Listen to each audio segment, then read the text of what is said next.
Bienvenue dans ce 4e épisode live series de Children of the Sabbath, puisque plus que des enfants de la mer ou de la tombe, nous sommes avant tout des enfants de la guerre froide.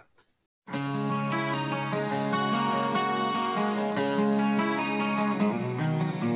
really like Black Sabbath. That was really cool.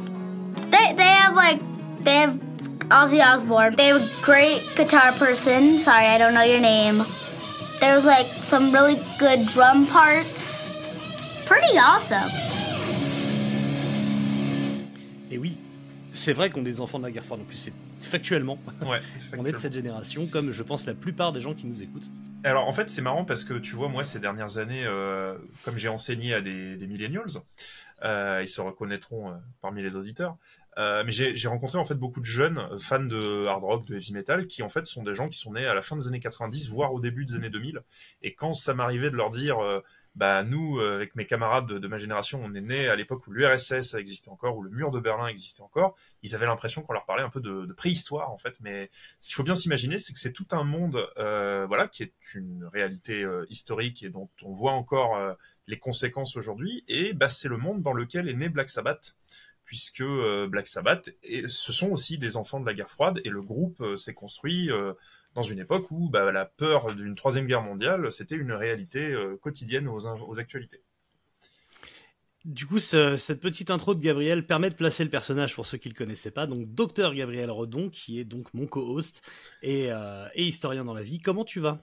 Eh ben écoute, ça va bien. Et ben justement, je pense que c'est peut-être un des épisodes sur lesquels moi j'ai eu le plus de plaisir à travailler hors des albums qu'on fait, parce que pour le coup, il y a un contexte qui est tout à fait intéressant dans ce dont on va parler aujourd'hui, et j'ai eu vraiment plaisir à préparer cette émission, et donc on va vous parler en détail de la tournée 89, et plus spécialement de ce qui s'est passé au mois de novembre et décembre 89 avec cette tournée de Black Sabbath en Union soviétique. Mais avant ça, Mathieu, on va peut-être faire quelques petites news sur Black Sabbath aujourd'hui. La première news qu'on va faire déjà, c'est vous souhaiter bonne année, meilleurs vœux à tous, puisque c'est notre premier épisode de l'année 2024. Donc vous souhaitez plein de bonnes choses et plein de musique et plein de Black Sabbath. Et de ce côté-là, on va faire quelques petits points rapides de ce qu'on a appris ces derniers temps, puisque s'il y a des vœux qu'il fallait écouter, c'était ceux de Tony Iommi et notamment cette phrase. Last year, when I did my message, I did say we'd have a box set coming out. Well, now I've been informed that it'll be out in May. Which has been held up with paperwork and legal stuff, but anyway, it's coming out in May now, if you're interested, and I hope you are. Il rappelle donc que la box dont il parle était promise pour 2023, qu'elle arrivera en 2024, en mai très précisément. Elle a été retardée pour des raisons juridiques. On pense donc fort, Gabriel, à la box Tony Martin, même si lui ne le précise pas. Mais elle a été précisée dans un commentaire que je vous mets à l'écran par Tony Martin. Ouais, alors il semble quand même que Tony Martin, il est quand même pas énormément d'infos lui-même sur le produit final, hein. Je veux dire, ça se trouve, il a validé les trucs et tout, mais il a peut-être pas la date précise de quand est-ce que ça va sortir, donc bon.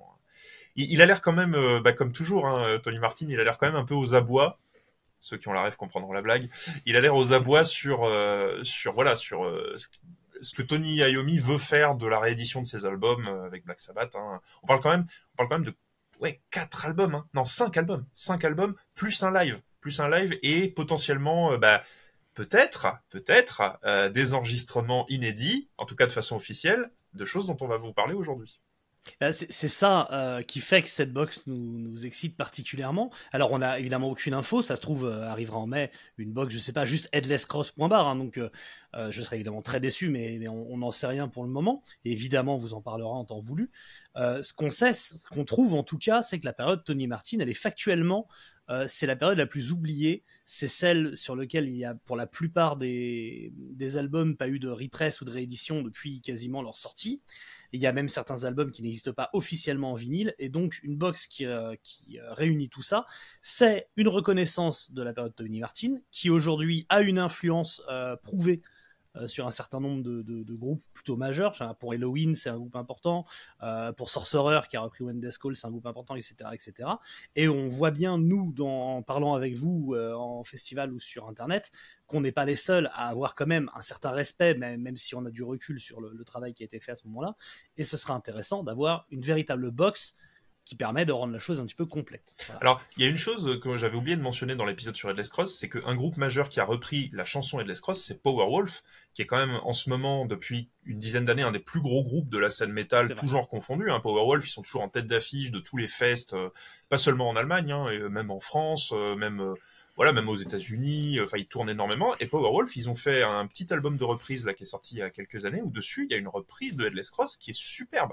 Moi, j'aime pas du tout Powerwolf, j'aime pas du tout leur compo original, j'aime pas du tout ce groupe, c'est un groupe que vraiment j'aime pas. Et pourtant, leurs reprises, elles sont super. Et la reprise de Headless Cross, elle est super. C'est vraiment une énorme reprise. Ils l'ont vraiment magnifié avec un son actuel et tout.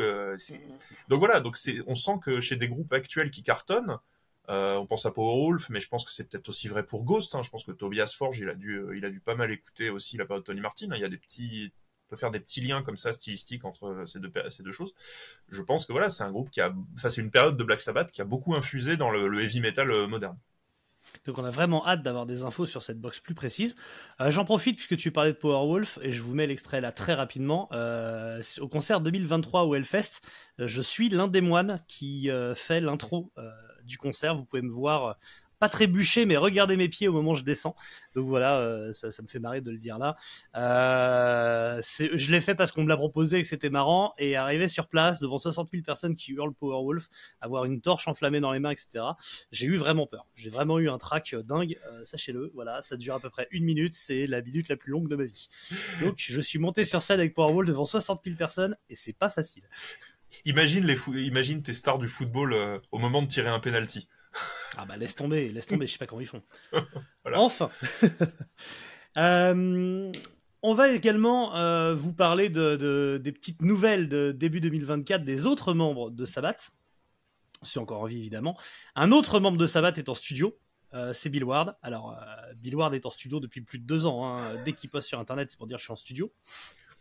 Il a reçu avec des nouveaux membres, puisque en 2022, au moment de l'invasion de l'Ukraine par la Russie, ils avaient fait une chanson, Mondieu, comme ils l'appelaient. Mondieu. Voilà, l'écoutez pas, honnêtement, c'est vraiment très très difficile. C'est une chanson en hommage à une grand-mère qui a vu son petit-fils décéder pendant la guerre ou lors d'attentats ou je ne sais plus, et qui du coup ne pourra plus embrasser son petit-fils. Donc c'est vraiment un concept autour de il n'aura plus son petit bisou. C'est vraiment pas bon. C'est cringe. Non mais tu sais que c'est très très gênant. Déjà quand ils avaient annoncé que ce single sortait, ils avaient fait une espèce de vidéo où ils étaient tous habillés en noir, face caméra. Enfin, et t'avais l'impression qu'ils étaient en train d'annoncer que quelqu'un était mort alors que c'était censé promouvoir un single qui sortait, tu vois. Donc déjà c'était gênant. Et même je sais pas si certains d'entre vous suivent Bill Ward sur les réseaux sociaux, notamment Instagram et Facebook, mais il passe son temps à publier des espèces de petits poèmes qui sont tristes. À chaque fête américaine, en gros, Halloween, machin. Noël, Pâques. Il fait un petit, genre un long poème, un peu, cringe, ça fait pas du tout. Ah, de mecs un peu vraiment barrés, quoi, qui a plus les pieds sur terre. Je pense qu'il est dans un autre monde, hein, Bill Ward. Hein. C'est ça. Et du coup, il est en studio avec des plus jeunes, nommés Ben, Mikey et TJ, dont on ne sait rien. Il semblerait qu'il soit sur un album. On verra ça. On verra bien ou pas. Bill Ward, techniquement, il a 2 groupes en activité. Il a le Bill Ward Band et un autre groupe qui s'appelle Days of Error. Et il annonce depuis des années qu'il va sortir des albums avec les 2 groupes. Donc il a techniquement 2 albums en préparation. Tu vois. Donc, nous verrons bien. Ouais, Autre personne qui semblerait-il a un album en préparation sans qu'on ait vraiment d'infos dessus, c'est Ozzy.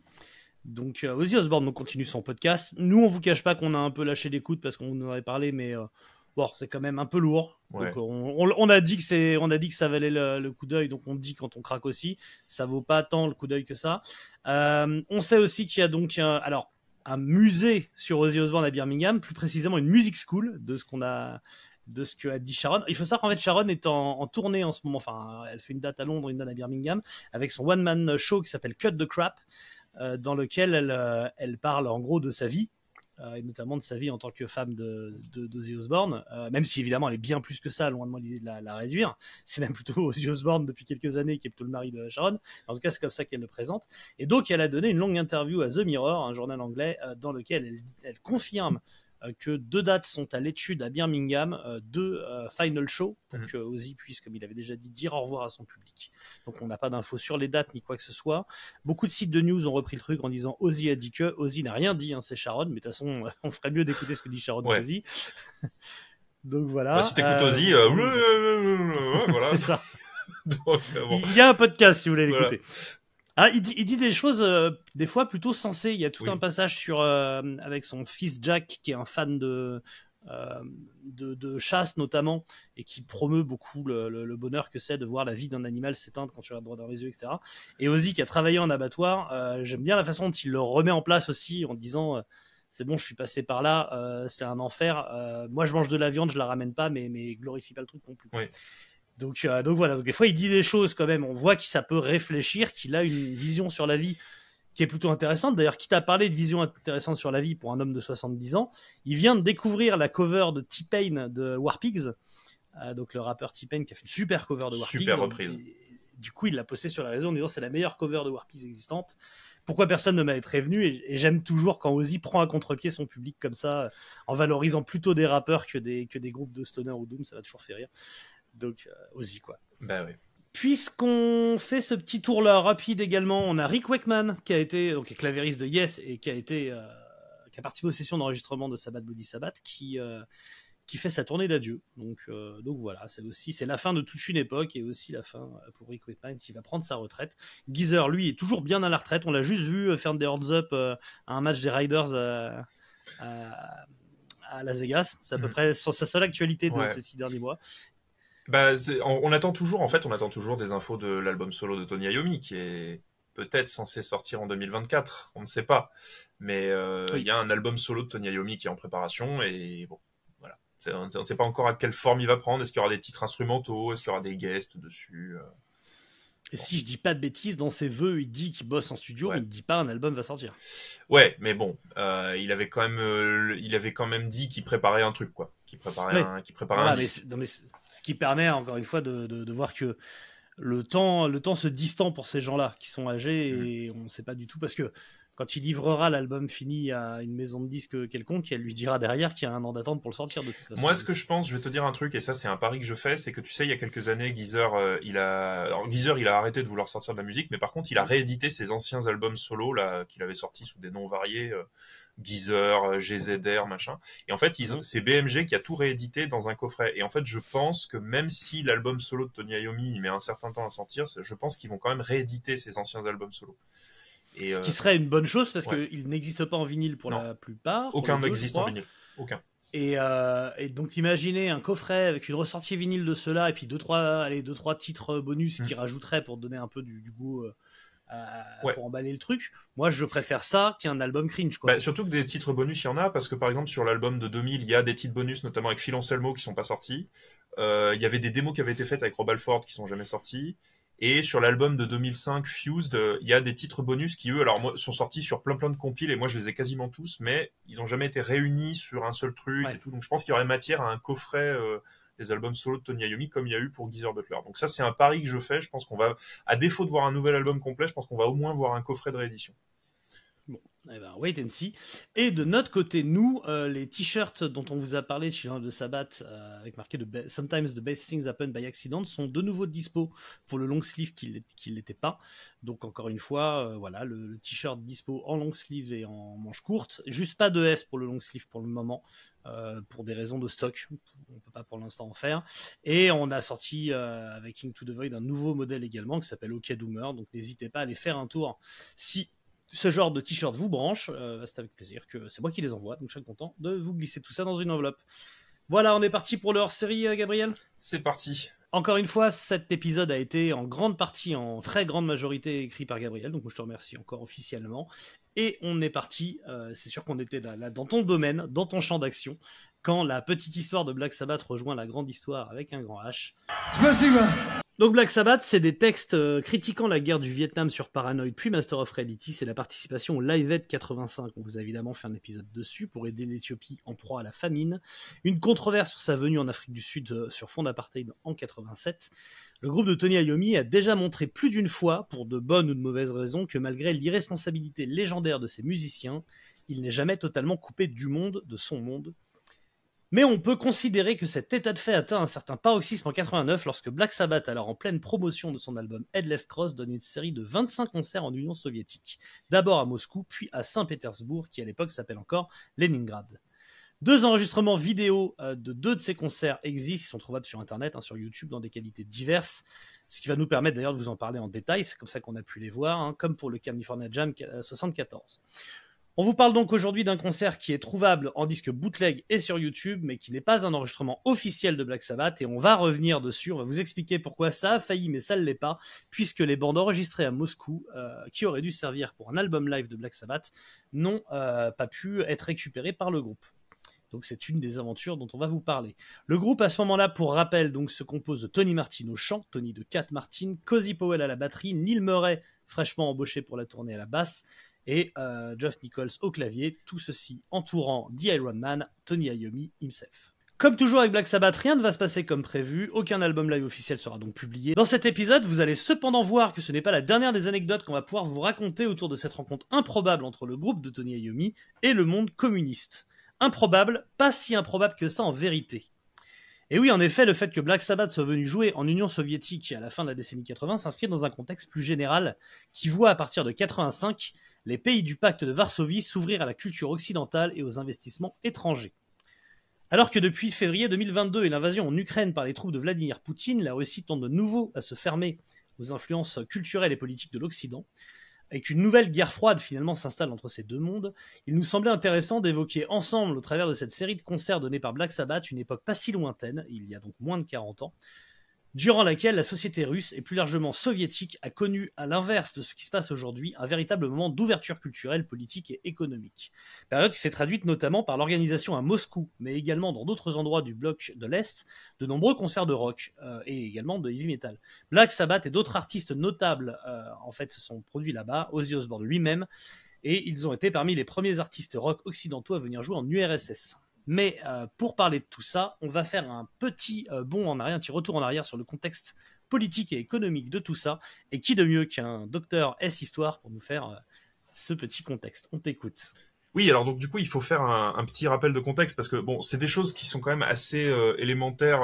Donc j'ai pas forcément la prétention de vous apprendre des choses nouvelles, mais c'est pour quand même revenir un peu sur pourquoi, en fait, à partir de 85, il y a des groupes qui viennent jouer en URSS. Bah en fait, c'est parce que tout ça, et c'est en ça qu'on a dit que on va dire la petite histoire qui est celle de Black Sabbath s'inscrit dans la grande, c'est-à-dire le démantèlement du bloc de l'Est et du monde soviétique. Bah en fait, ça s'inscrit dans un processus qui est à l'œuvre déjà depuis quelques années. À partir de la fin des années 80.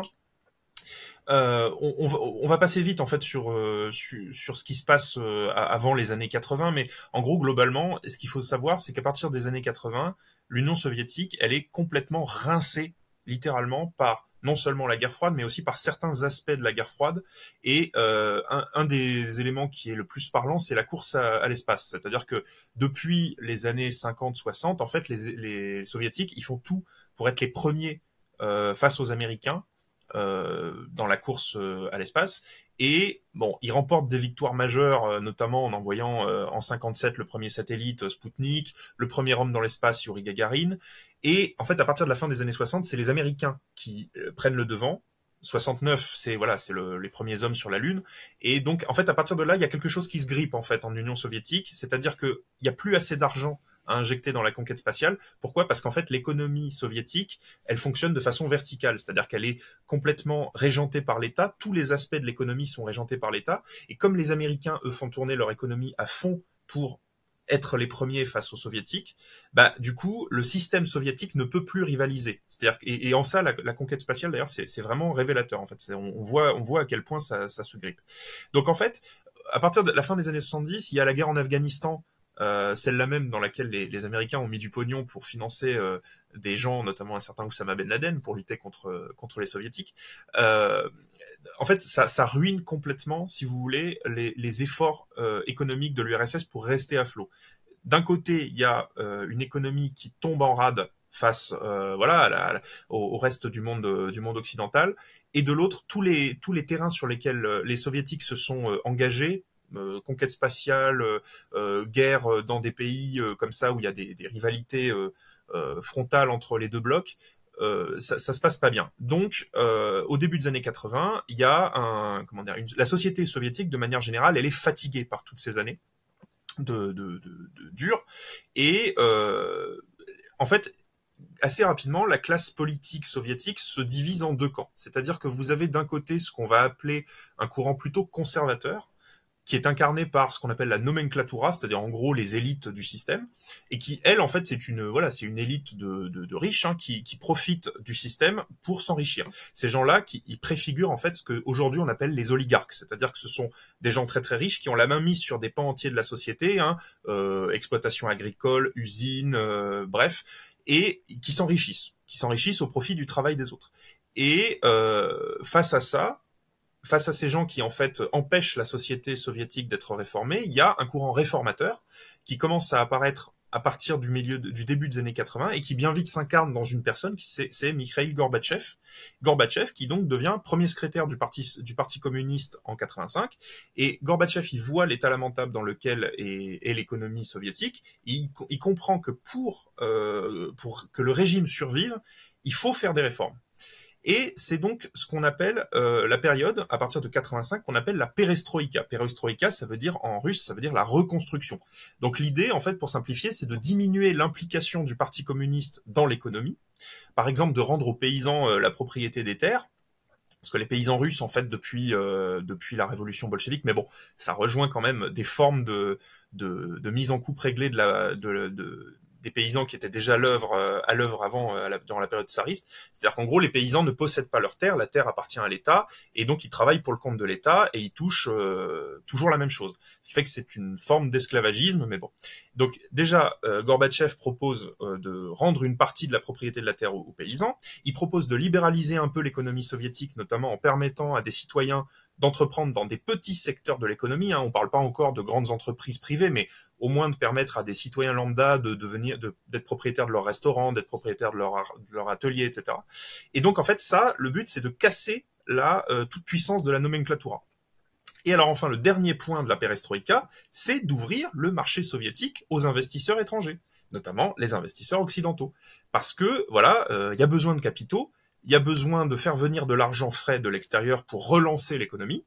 C'est ça qui va conduire, en fait, à partir des années qui vont suivre l'année 85, à l'organisation de nombreux concerts de rock et de hard rock en Union soviétique. Donc, en fait, on a souvent l'image de ces concerts, alors on pourra revenir à la fin de cet épisode sur les fameux concerts donnés au début des années 90 par Metallica, AC/DC. En fait, il faut s'imaginer que là, la période dont on va parler, c'est une période entre 85 et 91, durant laquelle la Russie, c'est toujours l'Union soviétique. C'est pas encore la Russie de Boris Yeltsin qui a mis à terre le régime communiste. Donc non, c'est encore la Russie telle qu'on la voyait dans les films de James Bond. Et il faut s'imaginer que c'est un monde qui va se transformer petit à petit. Et ça va se faire par étapes. Alors, donc, des groupes de variété et de pop anglo-saxons étaient déjà venus tourner de l'autre côté du mur de Berlin avant 1985. Il y a des fameux concerts d'Elton John, de Boney M ou même de Cliff Richard. Cliff Richard qui a chanté avec un backing band qui s'appelle les Shadows, je pose ça là comme ça. Mais voilà, ces concerts, ils étaient relativement isolés, c'est-à-dire que c'était pas quelque chose qui était synonyme d'un grand courant d'ouverture du monde du pacte de Varsovie aux concerts de variété occidentale. Par contre, à partir de 85, là, il y a réellement des gens qui ont le droit maintenant d'investir dans des concerts de musique en Union soviétique et qui s'en donnent à cœur joie.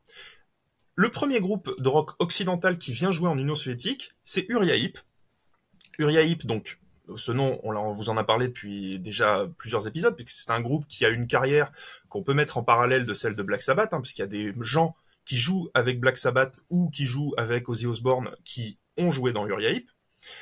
Et Uriah Heep est donc le premier groupe de rock occidental à venir jouer en Union soviétique en 1987 pour une série de 10 concerts consécutifs dans une salle dont il va falloir retenir le nom, c'est l'Olimsky Hall de Moscou.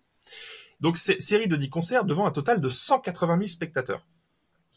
L'Olimsky Hall, c'est une salle qui a été ouverte pour les Jeux Olympiques, donc c'est une salle assez récente, c'est une salle qui est, on va dire, assez moderne. Et dans cette salle, ils vont enregistrer un live, le fameux Live in Moscou, qui est sorti en 88, donc quelques mois plus tard. À l'époque, dans Uriah Heep, il y a Lee Kerslake, qui est notamment passé par le groupe d'Ozzy Osbourne. Donc Lee Kerslake, c'est la première personne Sabbath-related qui joue en Union soviétique. Qui franchit le rideau de fer. Voilà. Et le live à Moscou de Uriah Heep, c'est considéré comme un moment majeur de leur carrière. Ça a vraiment relancé le groupe, alors que les années 80 du groupe, à part chez les connaisseurs, les années 80 d'Uriah Heep, c'est pas ce qui est le plus connu. Mais alors du coup, enregistrer un live à Moscou devant un public en délire pour mieux se relancer après des années de vaches maigres, est-ce que par hasard Black Sabbath, qui dans les années 80 est quand même pas spécialement au mieux de sa forme, pourrait pas profiter de l'occasion pour faire la même chose? Bon, on en parlera plus tard. Alors donc cette première incursion du rock anglo-saxon à l'Est, c'est un succès. Et du coup, rapidement, les choses continuent à bouger. À la suite de la perestroïka, Gorbatchev, il lance un autre grand courant de réforme qu'on appelle la glasnost, ce qui veut en russe dire la transparence. Et alors là, c'est littéralement l'étape d'après, c'est-à-dire que c'est l'ouverture démocratique du régime. Et ça se fait dans un contexte qui est quand même pas n'importe lequel, c'est-à-dire qu'en 86, il y a eu l'accident nucléaire de Tchernobyl. Accident nucléaire où c'était dû aux carences et aux lacunes de l'administration qui n'entretenait pas les centrales nucléaires, etc. Donc en fait ça a fait scandale à l'époque, même en Union soviétique, même au sein de l'élite, on s'est rendu compte qu'il y avait un vrai problème. Et en fait Gorbatchev, il va se servir de ça, je simplifie globalement, il va se servir de ça pour faire pression sur les élites qui veulent pas bouger. Il va faire pression pour accélérer ses réformes économiques. C'est-à-dire qu'il va leur dire, moi, je vais lancer une démocratisation du régime pour vous forcer, en fait, à suivre ce que je fais. Sinon, en gros, vous allez vous faire dégager aux prochaines élections. Et donc, en fait, on parle de ça. C'est-à-dire que il était en train de promettre d'abord la liberté de la presse, puis ensuite la liberté d'association. C'est-à-dire qu'il autorisait, en fait, à ce que les Russes et les gens des autres pays de l'Union soviétique puissent fonder des associations politiques, donc des nouveaux partis. Il autorise le pluralisme politique et aussi il donne le droit de grève aux travailleurs. Et ça, c'était absolument impensable avant 1985. Et donc retenez bien ça parce que durant le concert de Black Sabbath, il va y avoir un petit détail qui va rappeler ça. Et une conséquence de ça, et pareil, encore une fois, je pose ça là parce qu'on va y revenir après, c'est que cette ouverture, démocratique, ça va favoriser quoi? Ça va favoriser le réveil des identités nationales de l'Union soviétique, puisque donc vous savez que l'Union soviétique, c'était pas juste la Russie, c'était la Russie plus l'Ukraine, la Biélorussie, les États baltes et les États d'Asie centrale, des pays avec des identités nationales différentes qui étaient forcés de cohabiter ensemble dans une fédération autoritaire régie par le Parti communiste. Et donc voilà, il y a ça à partir de 87-88 qui commence à se mettre en place. C'est-à-dire qu'on voit de nouveau apparaître des gens qui veulent leur indépendance, les Ukrainiens, les Baltes, les pays d'Asie centrale, etc. Donc voilà, donc on est à ce moment-là dans un contexte qui est favorable en Russie et en Union soviétique de façon générale à la liberté d'expression et à l'organisation d'événements artistiques majeurs pour relancer une économie qui était en perte de vitesse. Parce que voilà, on le redit encore, mais qui dit un concert de rock dit nécessairement publicité, qui dit publicité dit capitaux étrangers, et encore une fois, l'Union soviétique en a clairement besoin. Mais à côté de ça, il y a d'autres problèmes aussi, et ça Mathieu, peut-être que tu vas en parler, c'est notamment des problèmes liés à la drogue. Parce que, comme tous les pays développés, en Union soviétique, il y a des problèmes de drogue. Et comment on fait pour lutter contre les problèmes de drogue tout en faisant du business et en invitant des célébrités pour renflouer les caisses? Qu'est-ce qu'on fait, Mathieu? Un festival sur la paix et qui prône la paix et l'amour, une sorte de Woodstock russe, donc le Moscow Peace Festival. Alors le Moscow Peace Festival, en bossant dessus, on s'est rendu compte, Gabriel et moi, que c'était phénoménal. Qu'il y avait vraiment un épisode entier à faire dessus. Donc comme on a l'intention par la suite d'embrayer sur les discographies, notamment d'Ozzy et de Dio solo, je pense qu'à ce moment-là, puisqu'Ozzy est à l'affiche, très haut sur l'affiche du Moscow Peace Festival, on en parlera en détail. Donc là, on va ronger notre frein et essayer de pas trop vous en dire. Mais ce festival qui rentre donc dans toute cette politique d'ouverture aux capitaux étrangers, donc financiers, et cette volonté au départ de lutter contre les insalubrités dues à la drogue, notamment en Russie mais également aux États-Unis, a été créé donc comme l'idée d'un Woodstock du bloc de l'Est. Et ce festival, c'est la rencontre de deux hommes. Pour la faire très très vite, Doc McGhee, qui est un manager, très connu, qui manage à peu près tout ce que le hard rock compte de super groupes dans les années 80, et qui à ce moment-là a des petits problèmes de justice pour avoir essayé de faire passer en douce un peu de drogue depuis l'Amérique centrale, 18 tonnes, et qui du coup se retrouve dans de beaux draps et négocie ses 5 ans de prison et je sais plus combien de dizaines de milliers d'euros d'amende, de dollars d'amende, pardon, contre le fait de créer une association luttant contre la drogue, et de du coup faire des levées de fonds et pouvoir avec cette association donc faire passer le message que la drogue c'est mal. Et il n'a rien trouvé de mieux pour ça que d'organiser ce festival en Russie en s'associant avec Star Nanim, qui est donc un musicien et producteur russe, donc musicien au sein du groupe Gorky Park. Donc voilà, dont on reparlera au moment de l'épisode qui joue donc au Moscow Peace Festival, et qui était plutôt un activiste au sein de son pays, qui a pas mal subi la censure russe, et qui du coup, lorsque ça s'est un petit peu ouvert, était aux premières loges pour faire avancer les choses et permettre l'organisation de ce festival qui est délirant dans la façon dont il a été prévu et comment il s'est déroulé pour un pays tel que l'URSS, qui sort donc de dizaines d'années d'Union soviétique. On parle d'un catering qui vient d'Angleterre, d'avions privés affrétés depuis les États-Unis. On parle de Canadair avec une poudre spéciale pour empêcher la pluie de tomber. Enfin, on est sur un truc. Encore une fois, il y a tout un épisode à faire et on le fera. Ouais. Alors, juste ce qu'on peut dire sur ce fameux festival, parce là, on va vous mettre quelques images pour illustrer, mais on va pas revenir en détail. C'est donc qu'il y a Ozzy Osbourne qui joue. Donc, techniquement, Ozzy Osbourne est la première personne à avoir joué des titres de Black Sabbath en concert en Union soviétique, sachant qu'à l'époque, dans son groupe solo, et ça va avoir un rapport avec ce qu'on va raconter après, rappelez-vous ce dont on a parlé dans l'épisode sur Headless Cross, à ce moment-là, fin 89, dans son groupe solo, il y a Geezer Butler à la basse. C'est-à-dire qu'il y a 2 membres du line-up original de Black Sabbath. Et donc, quand vous regardez la setlist de ce concert, donc c'est la tournée No Rest for the Wicked, il joue 3 titres de Black Sabbath. Il joue Sweet Leaf, il joue War Pigs et il joue Paranoid. Et ce qui fait que, voilà, donc c'est eux qui, techniquement, ont la primauté d'avoir joué des chansons de Black Sabbath. Alors, c'est en ça que moi, je pense qu'il y a un truc, il y a une énigme, et peut-être qu'on apportera des éléments de réponse en discutant après, mais c'est de savoir quelle est la raison qui a poussé réellement Tony Iommi et ses mercenaires à aller jouer en Union soviétique quelques mois plus tard, parce que donc ce Moscow Peace Festival, c'est en août 89. La tournée de Black Sabbath, c'est novembre-décembre 89, donc c'est moins de 6 mois après. Est-ce qu'ils ont été incités à aller là-bas pour continuer cette rivalité qu'ils ont avec le clan Ozzy Sharon, qui a gagné la première manche, c'est-à-dire que, enfin la première manche, Sharon a réussi à débaucher Geezer Butler. Elle a réussi à empêcher Geezer Butler de rejoindre le groupe pour la tournée Headless Cross, alors que c'était ce qui était prévu à la base, c'est-à-dire que Tony Iommi voulait faire venir Geezer. Mais voilà, donc et moi je me pose la question, et on en débattra peut-être après, c'est de savoir qui a eu cette idée. Est-ce que c'est pour suivre Ozzy Osbourne, pour copier Ozzy Osbourne qui va jouer en URSS, ou est-ce que c'était des choses qui étaient purement le hasard? Bref.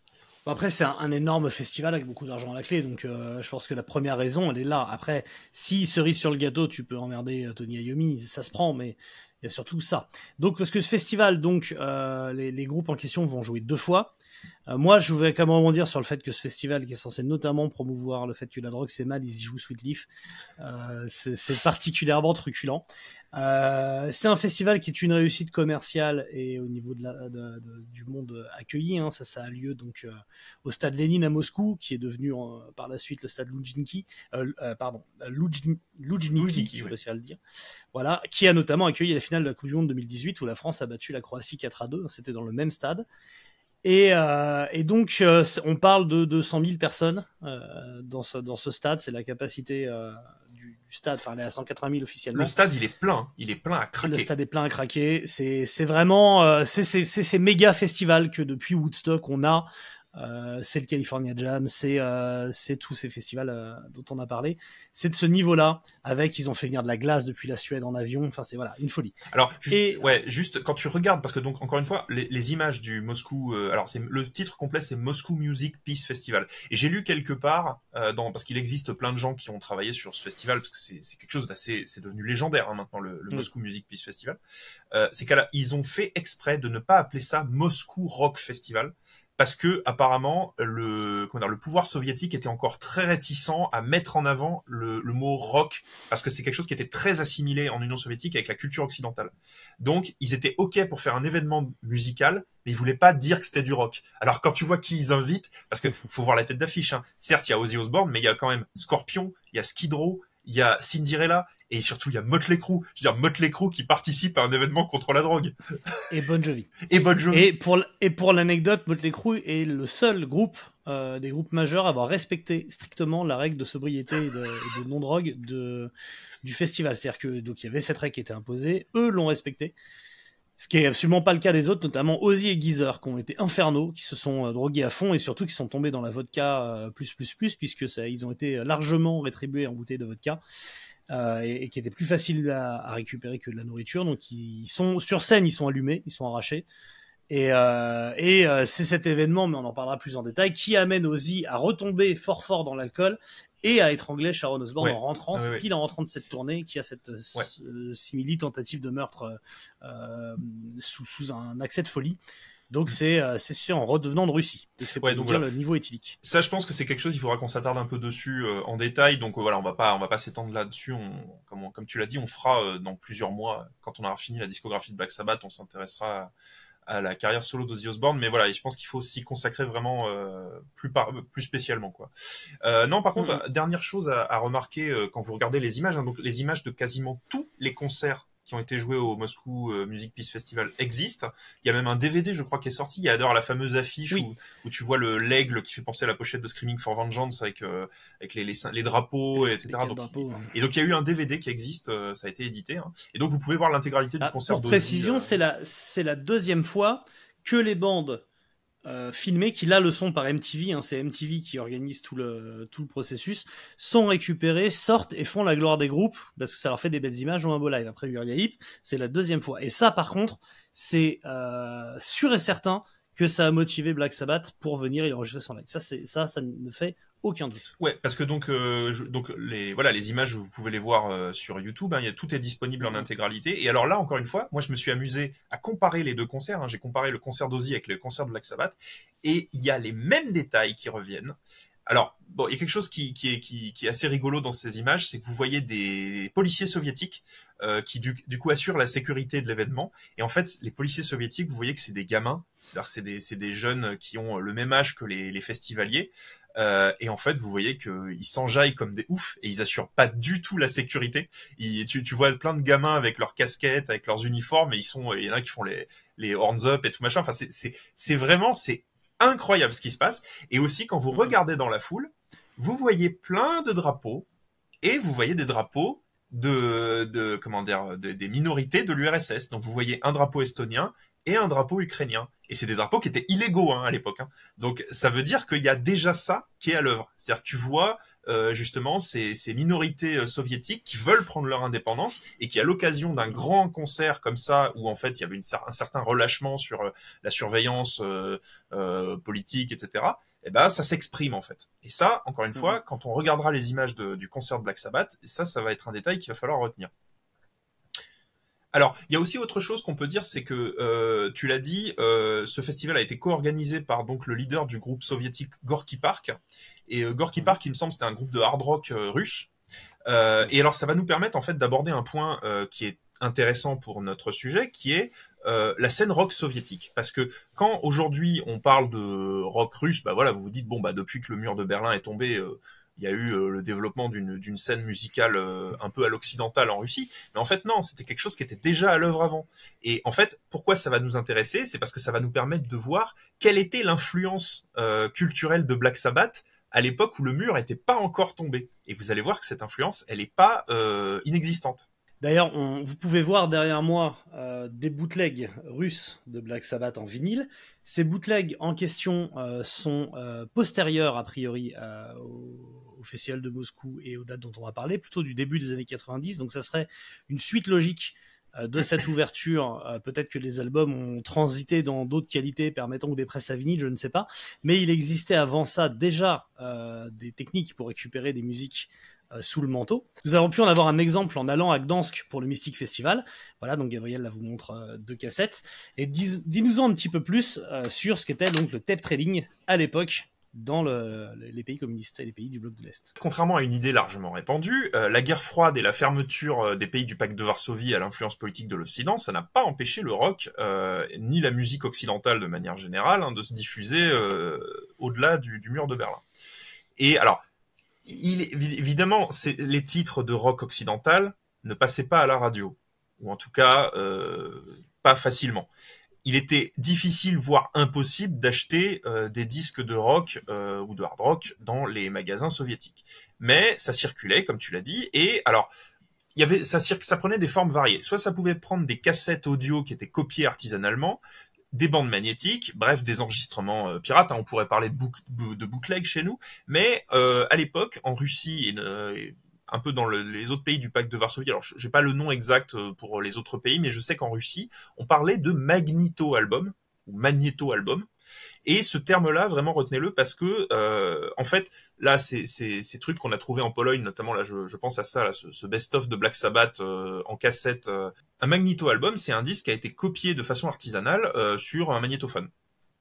Donc en fait, des magnéto-albums, vous pouvez en faire vous-même chez vous. Vous prenez un CD ou que sais-je, et vous le copiez sur une bande, et vous le refilez à quelqu'un qui, lui, va le recopier sur une bande, et ça va faire un magnéto-album. Pour préciser pour les plus jeunes, on faisait ça étant enfant, puisque les disques coûtaient très cher.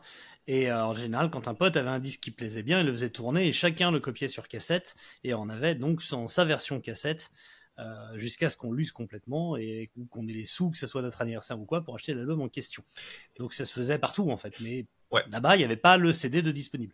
Et c'est aussi quelque chose, je vous invite à suivre notamment Tipeee, Rachid Trabelsi sur YouTube, qui en parle, qui lui a vécu en Algérie, était métalleux en Algérie dans les années 80-90 notamment, et qui raconte que ceux qui rentraient d'Europe rentraient les bras chargés d'albums, donc pour les métalleux d'albums de métal, qu'ils copiaient sur cassette, et que valait mieux pas se faire choper par la police avec des albums de Sepultura à l'époque. Ouais. Et oui, comme tu l'as dit, on est allé en Pologne l'année dernière au Mystic Festival et on a vu des stands entiers de gars qui revendaient des cassettes parfois vieilles de 40 ans sur lesquelles il y avait du Deep Purple, du Queen, du Uriah Heep. Hein. C'est pas étonnant que Uriah Heep ait eu une grosse popularité dans les pays de l'Est, hein, parce que je pense que c'est aussi pour ça qu'ils les ont fait venir en 87. Voilà, il y avait de tout. Et c'était vrai donc en Pologne, mais c'était vrai aussi en Tchécoslovaquie, c'était vrai en Roumanie, en Bulgarie, etc. Et donc en Union soviétique. Et en fait, ça a participé au développement de la scène rock dans ces pays-là. C'est-à-dire que c'est des pays qui ont grandi avec ça. Alors, il y a des pays en fait du pacte de Varsovie qui sont pas totalement fermés à l'influence occidentale. Donc, par exemple, en Roumanie ou en Tchécoslovaquie, il y a des choses qui circulent plus facilement, par exemple entre l'Allemagne et la Tchécoslovaquie, que entre l'Angleterre et l'URSS. Donc, en fait, il y a aussi des choses qui sont passées par ces circuits-là, c'est-à-dire qui sont passées par des pays situés le long du rideau de fer, où il y avait des perméabilités. Et en fait, donc ça a favorisé le développement d'une scène rock locale dès les années 60, parce que ça a été documenté. Hein. Il y a plein de chercheurs et de collègues qui ont travaillé là-dessus, hein, notamment sur la scène rock dès les années 60-70. On a déjà des groupes dans ces pays-là qui tentent un peu de faire de la musique en étant inspirés par ce qui se fait par les Beatles, par les Stones, etc.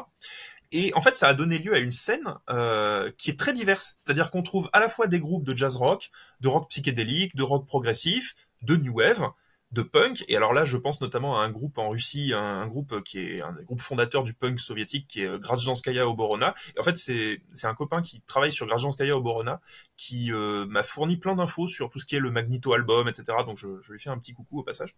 Et parmi ça, il y a le heavy metal. Alors, il y a comment ces groupes peuvent exister? Donc, le Magneto album, on l'a dit, c'est la seule façon de pouvoir diffuser cette musique. Pourquoi? Parce qu'en Union soviétique, il existe qu'une seule maison de disques autorisée par l'État. C'est une maison de disques qui s'appelle Melodia. C'est une maison de disques qui existe toujours aujourd'hui, mais qui est devenue un truc privé maintenant. Et c'est alors, à l'époque, la seule structure qui est autorisée à publier des enregistrements musicaux en vinyle et éventuellement en cassette audio. Et Melodia, elle diffuse principalement des disques de musique classique, des chansons folkloriques traditionnelles et des artistes de variété russe qui sont approuvés par le gouvernement. On a cependant quelques groupes, et d'ailleurs même des groupes de hard rock, un groupe par exemple qui s'appelle Cruise, qui arrivent à se faire diffuser par ce biais. Et comment ils font? En fait, c'est qu'ils aseptisent à fond leur musique en faisant une musique très lisse, qui est pas trop agressive, et dans lesquelles les paroles sont très consensuelles.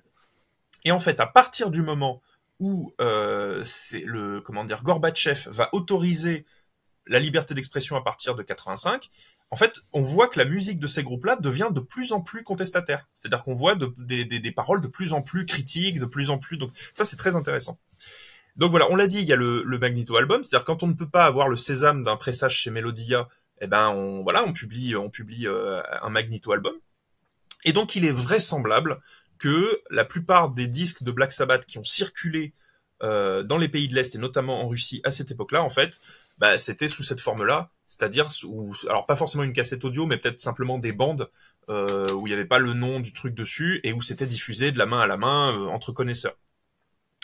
Je me permets aussi de rajouter qu'il y avait, qui diffusait depuis Munich, une radio qui s'appelle la Radio Free Europe, qui en fait diffusait en ondes larges depuis Munich depuis les années 70 à destination des blocs soviétiques et qui était notamment captée alors en Roumanie, je sais, et en Tchécoslovaquie. C'était les pays où les ondes permettaient de capter, donc il était évidemment farouchement interdit c'est absolument interdit d'écouter ça du côté soviétique. Si tu te faisais attraper, tu risquais de gros ennuis, mais beaucoup de jeunes écoutaient ça en cachette et écoutaient notamment le dissident roumain parti se réfugier à Munich chez Cornel Chiriac, qui était un fan de pop rock et qui a fait découvrir les Beatles, puis par la suite différents groupes un petit peu plus heavy à ces pays-là, et qui a été assassiné, qui a été retrouvé assassiné dans un parking à Munich après une émission. Voilà, donc ça, c'est aussi ces ondes qui ont permis, un peu comme les ongles pirates pour l'Angleterre à l'époque où la BBC était sous contrôle également, ils ne pouvaient pas diffuser notamment d'artistes nord-américains. Il y a eu où les radios espagnoles, ZZ Top en parle beaucoup, ils ont fait leur culture musicale de blues américain via les radios mexicaines, pardon, puisque le Texas interdisait les musiques noires et le blues. Donc voilà, ça, il y a toujours de toute façon des moyens. La culture a toujours trouvé un trou de souris pour passer. Et évidemment, ça a été le cas en Union soviétique. Et donc, ce serait faux de penser qu'il n'y avait pas une jeunesse passionnée par des musiques rock déjà à l'époque. Alors, on parle de 85, mais en fait, par exemple, la constitution du gros des scènes rock soviétiques, ça commence dès la fin des années 70, début 80. Si ça vous intéresse, si c'est un sujet auquel vous êtes sensible, je peux vous conseiller un film qui est sorti en 2018, qui s'appelle Leto. Peut-être que vous en avez certainement entendu parler, parce que c'est un film qui a été primé au Festival de Cannes 2018. Oui, c'est un film de Kirill Srebrenikov. Kirill Srebrenikov qui aujourd'hui a des gros problèmes dans son pays, hein, parce qu'évidemment c'est un opposant à Vladimir Poutine. Et donc il a interdiction de sortir de territoire, c'est pour ça qu'il n'a pas pu présenter son dernier film lui-même. Et oui, il est sous l'œil de Moscou. Et ben même d'ailleurs Leto, le film Leto de Srebrenikov, il l'a réalisé depuis une résidence surveillée. C'est-à-dire que il dirigeait le tournage à distance avec son ordinateur, mais il n'avait pas le droit de sortir de son appartement. Et on était en 2017-2018. Donc déjà à l'époque, la surveillance des dissidents et des opposants à Vladimir Poutine s'était déjà renforcée. Et en fait, de quoi parle Leto ? En fait, ça parle de la scène rock de Leningrad en 81, et notamment ça met en scène deux figures majeures du rock russe qui sont Viktor Tsoi et Mike Naumenko. Et voilà, donc ça, il y a une histoire d'amour avec un personnage féminin, et qui est donc avec un triangle amoureux entre ces trois personnages. Et c'est un film superbe que je vous conseille vraiment, parce que ça parle de ça en fait. Donc voilà, donc en fait ça nous permet tout ça d'expliciter que quand Black Sabbath va arriver en Russie en 89, en fait ce sont pas des inconnus. Black Sabbath, c'est un groupe qui est attendu. C'est un groupe qui est attendu par des gens qui les écoutent depuis des années. Et on peut même, c'est là où moi je vais aborder le point qui me fait plaisir, c'est il y a quelque chose qui nous prouve que la musique de Black Sabbath était diffusée depuis des années en Union soviétique, c'est l'influence qu'elle a eue sur les premiers groupes de heavy metal russes. Et notamment, on va parler du groupe Arya, le groupe que beaucoup de connaisseurs de métal surnomment le Iron Maiden russe. Donc Arya, c'est un groupe qui a été fondé en 85. Son premier album sort en 86. On vous met la pochette à l'écran. Alors, la pochette qui est très chouette d'ailleurs, parce que c'est le logo du groupe dessiné logo en cyrillique sous forme d'iceberg, donc c'est vraiment très, très joli. Ce premier album s'appelle Mania Velichia. Mania Velichia, en russe, ça pourrait se traduire, grossièrement, par Mégalomania. Bon, Mégalomania, voilà, qui est déjà un titre de Black Sabbath. Le son de cet album, alors il est très cliché, ça fait très New Wave of British Heavy Metal, ça fait très penser à du Iron Maiden, donc on voit que l'influence principale de ce groupe, c'est Iron Maiden. Mais, sur cet album, vous trouvez un titre qui s'appelle Volunteer, qui veut donc dire le volontaire, le bénévole en russe, et qui est un plagiat total de Heaven and Hell. On vous en met un petit extrait là, je suis désolé, c'est impossible de prouver le contraire.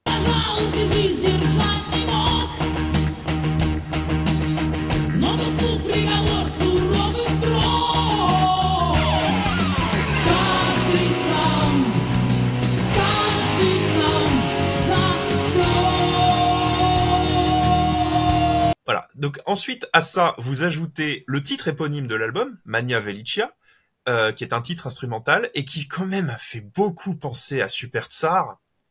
Et donc là, en fait, vous avez un élément à charge de poids parce que oui, la jeunesse, la jeune scène métal soviétique, malgré la censure, malgré le fait de devoir copier des albums sur des bandes magnétiques qu'on se refilait sous le manteau, malgré la guerre froide, eh ben oui, la jeunesse soviétique, elle a écouté Black Sabbath, comme tout le monde. Ah, c'est impossible à l'écoute de ces morceaux de se dire que Evan n'avait pas été entendu par le groupe. C'est littéralement impossible. Oui, c'est-à-dire qu'en fait, si tu veux, après, voilà, il y a eu plein d'autres morceaux qui ont pompé Evan Halen allègrement. On a parlé de Manowar, qui est quasiment... Oui, c'est voilà. La matrice heavy des années 80. Voilà, enfin, il y a plein de groupes qui se sont inspirés d'Evan Halen, mais là, je suis désolé, on est en 85.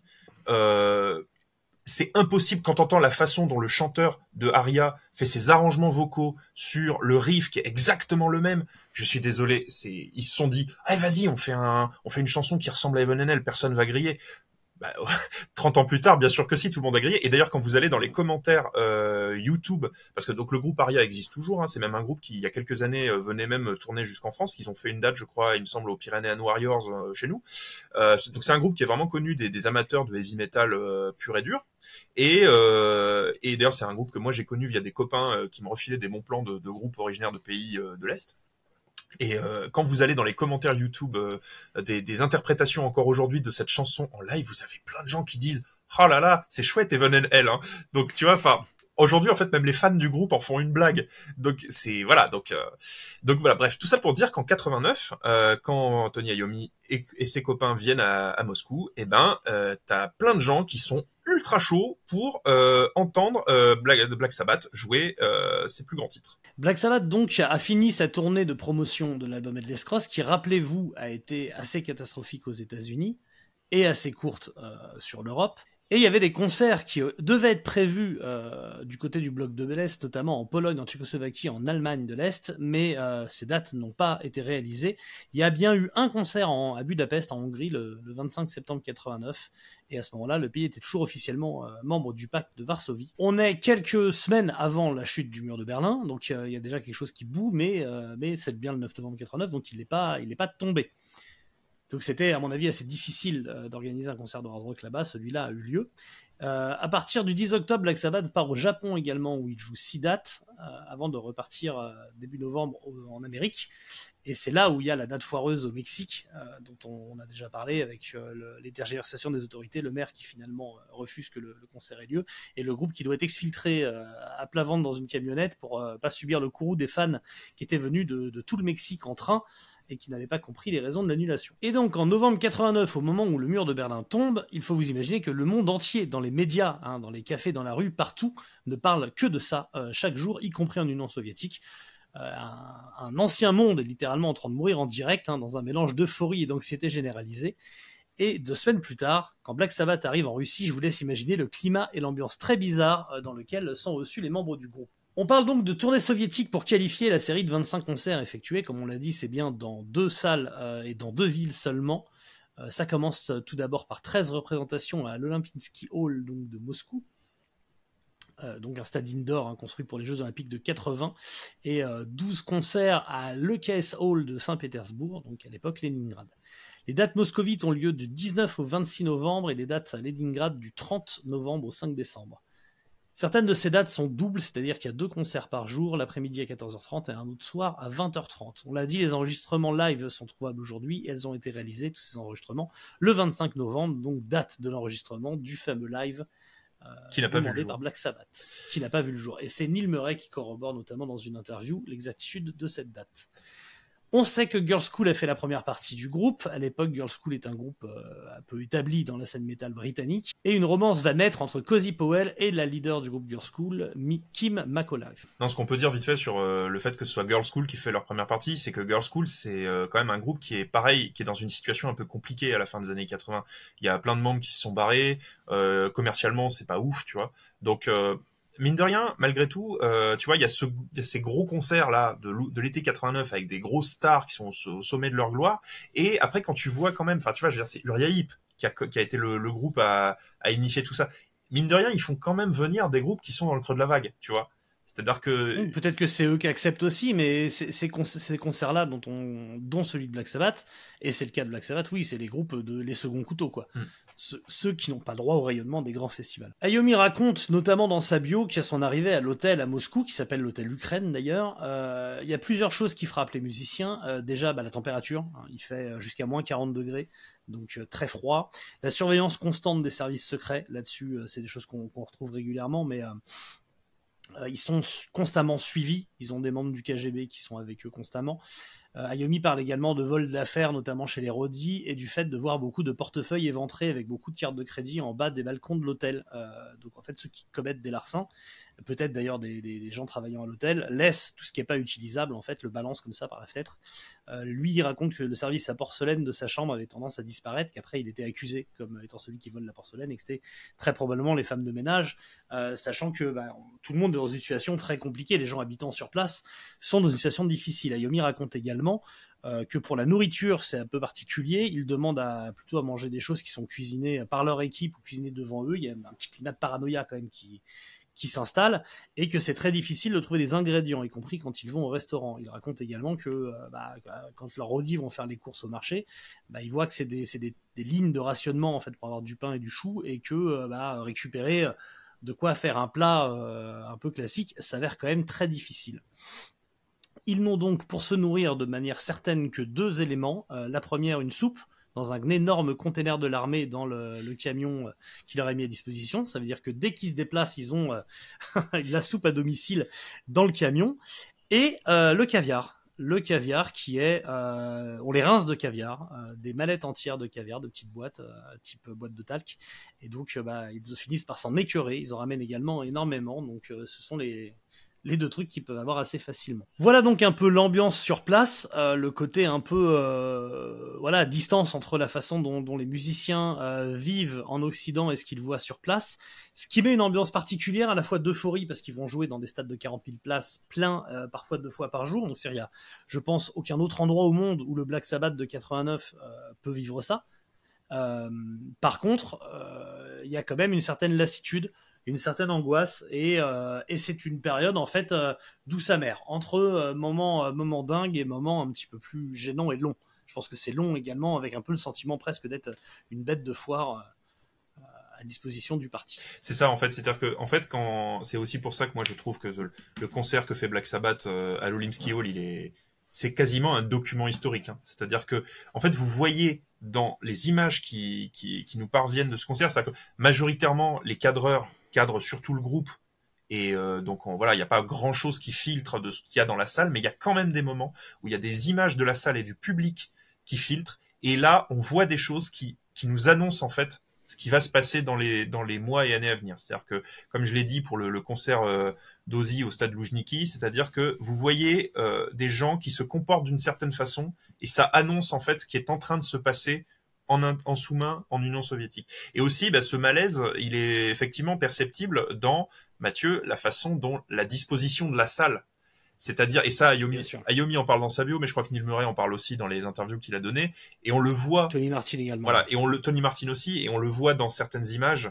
Encore une fois, c'est là où je pense qu'il y a des choses que j'aimerais savoir, c'est qui a monté ça. C'est-à-dire, est-ce que c'est des gens qui étaient favorables au pouvoir qui ont monté ces images ou pas? Mais en tout cas, il y a des moments où tu sens que le cadreur laisse filtrer certaines images et que le monteur s'est quand même fait plaisir à montrer certaines choses pour appuyer certains messages. Donc ça, c'est pareil, c'est un document historique. Et il y a aussi des déclarations que fait Tony Martin pendant le concert, on va y revenir après, qui pareil, laisse transparaître ce malaise et cette angoisse. Mais alors du coup, quand tu regardes dans les quelques images qui filtrent la façon dont est placé le public, tu te rends compte que, donc c'est dans le stade Loujniki, hein, donc c'est un stade, c'est concert type stade, hein. Vous vous dites, dans un stade, la fosse, elle est devant, il y a éventuellement quelques personnes assises au fond, et sinon, il y a toutes les personnes assises sur les côtés. Et en fait, là, non, il y avait des sièges au premier rang, donc avec les gens qui étaient assis au premier rang, et la fosse, avec les gens debout, était derrière. Donc en fait, les personnes qui étaient devant, c'était les officiels, les membres du parti, en tout cas les gens de la nomenclatura. Et donc Iommi raconte qu'il y avait des gens en costard et des femmes en robe de bal. Et on parle du maire de Moscou et de sa femme, par exemple. Voilà. Enfin voilà, des gens triés sur le volet, donc une petite vingtaine d'invités, un immense vide de sécurité. et la foule massée derrière. Ce qui fait que pour les musiciens, ça fait vide en fait. C'est très particulier. Ils ont devant, c'est le désert. Ouais. Donc c'est vraiment un truc qui est particulier et qui casse beaucoup la dynamique sur scène, quoi. Ouais. Alors c'est en ça que je pense que le fait qu'ils aient été assez mal à l'aise, je pense, quand ils ont dû jouer ça. Le concert de Moscou, donc il date, enfin les enregistrements c'est 25 novembre, donc c'est-à-dire qu'ils ont déjà joué, il me semble 4 ou 5 dates, enfin 4 ou 5 jours déjà, même plus. Enfin il y a déjà un certain nombre de représentations qui ont été données. Donc en fait quand tu vois le groupe jouer, ils sont quand même rodés. Ils sont super rodés. Le set c'est carré, ça, voilà, c'est super tight. Mais tu sens quand même Tony Martin par exemple, il en fait encore plus que d'habitude. C'est-à-dire que tu sens qu'il est tellement content de pouvoir jouer tous les jours dans un stade plein que du coup il essaye de compenser ce malaise en surjouant sa performance. Donc si vous avez été un petit peu choqué par le style de Tony Martin sur Eternal Idol ou Headless Cross, dites-vous que c'est la même en live. Je sais pas ce que t'en penses, Mathieu. Ah bah là, oui, il est full Tony Martin.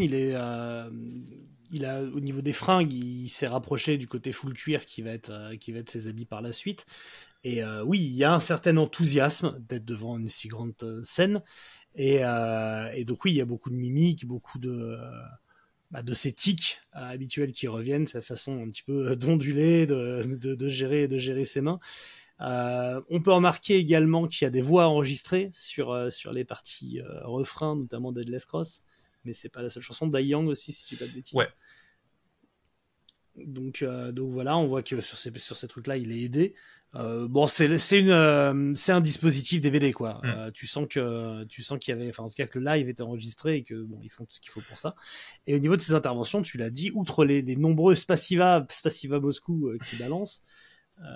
Dès qu'il parle en anglais, déjà tu sens qu'il est pas compris par la plupart des gens, et il s'enfonce dans des réflexes en fait promotionnels, on va dire, qui n'ont pas lieu d'être. Oui. Vous nous soutenez depuis 21 ans, tout ça. Oui, alors... je pense que c'est une logique. Alors c'est ça, revenons là-dessus justement, parce qu'après on peut revenir aussi en détail sur la setlist, mais d'abord on va faire un petit point sur le... Donc, je finis d'abord sur la gestuelle de Tony Martin. C'est que déjà Tony Martin il instaure un truc, et alors je crois que c'est la première chose qui le documente, parce qu'on n'a pas beaucoup de documentation sur la vidéo sur la tournée Eternal Idol, mais là Headless Cross avec ces concerts-là, on a quand même ce qu'il faut.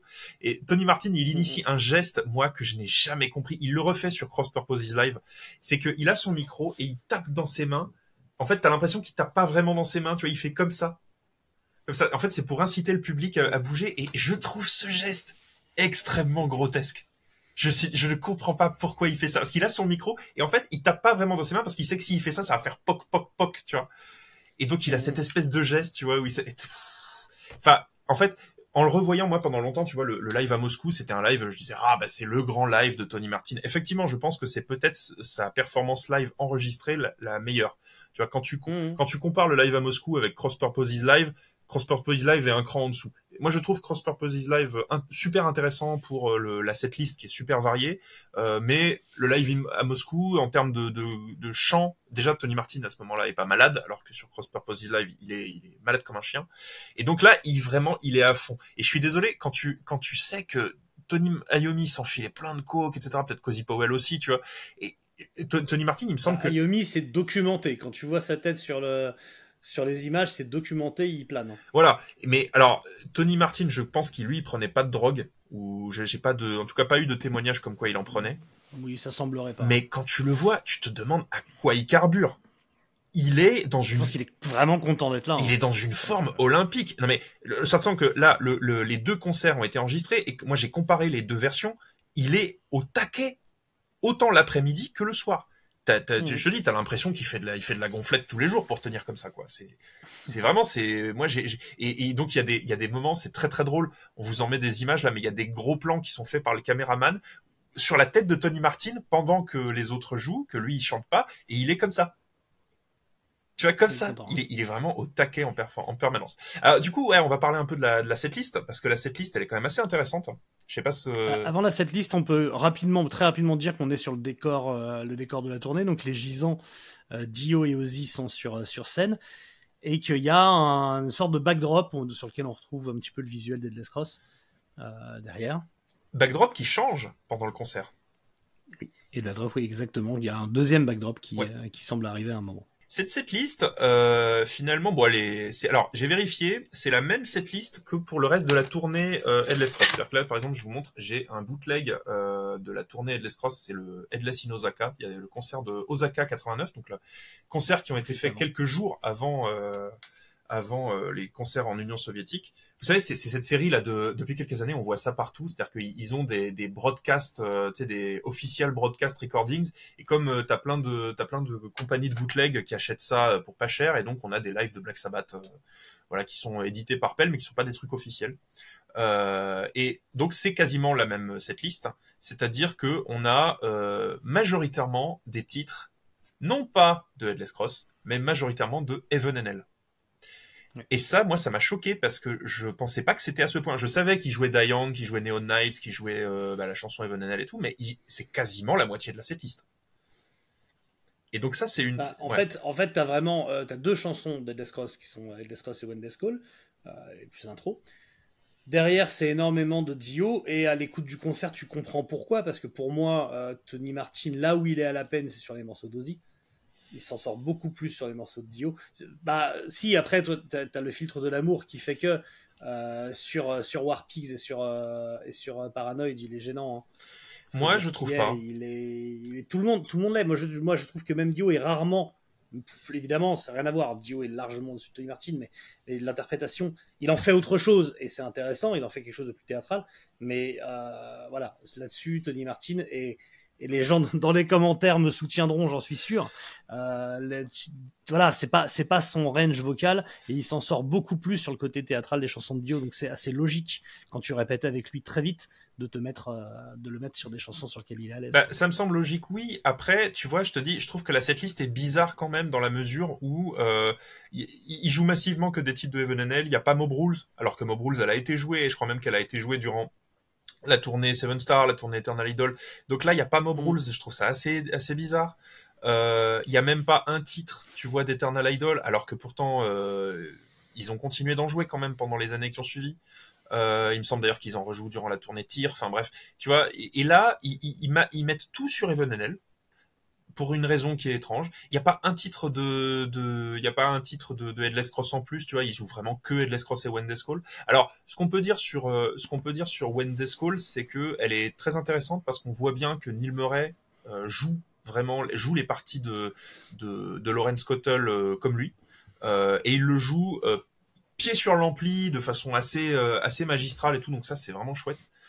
Je sais pas, qu'est-ce que toi tu préfères dans ce concert, parce que c'est un concert qu'on peut critiquer pour plein de choses, mais quand même le groupe est super carré, quoi. Oui, bien sûr. Bah, moi, ce que je préfère, c'est les chansons de Headless Cross. C'est ses chansons à lui. Je trouve qu'il est sur When Death Call, il est impérial. Je le trouve très bien sur, je t'ai dit, sur The Sea, Die Young et compagnie, notamment Die Young, il la chante très bien. Ce sont les morceaux un peu speed metal, quoi, simplement.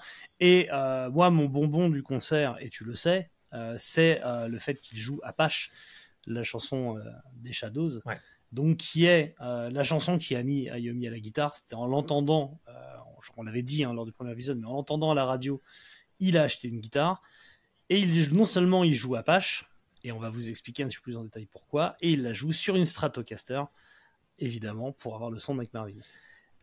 Une Stratocaster sur lequel il y a un autocollant Hamburger, d'ailleurs. Oui, alors, du coup, il y a beaucoup de choses à débunker là-dessus.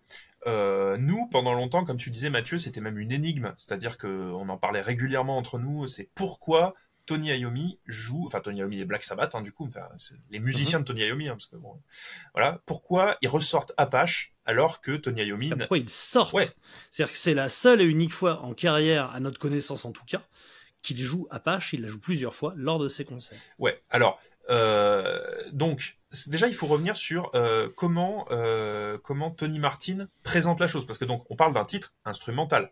C'est-à-dire que donc Tony Martin, il est censé sortir de scène à ce moment-là.